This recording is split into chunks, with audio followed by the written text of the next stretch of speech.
the enchantment of the fairy tale forest is set to return, as the famous candy house from the Hansel and Gretel fairy tale is nearing its much-anticipated revival.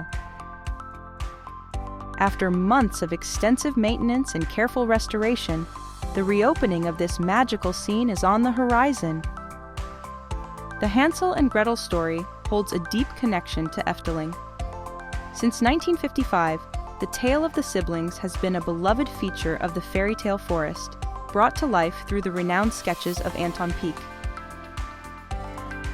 As many of the authentic elements as possible have been preserved. Where possible, the original molds have been used to create new candy elements.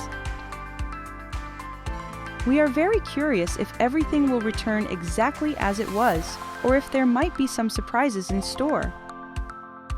At the very least, the classic cat and witch should make their comeback, including the original sounds, and of course, the delightful scent that can be detected from afar. What are your expectations? And what makes this fairy tale complete for you? By the end of October, they will be taking down the tent and dismantling the scaffolding. However, they need a few more weeks to take care of the final details, like a final coat of glitter paint, redoing the garden and cookie path, and returning the animatronic residents. If the weather cooperates, all should be finished by the end of November. Thank you for watching, and feel free to check out one of these other videos. Don't forget to subscribe and join our socials.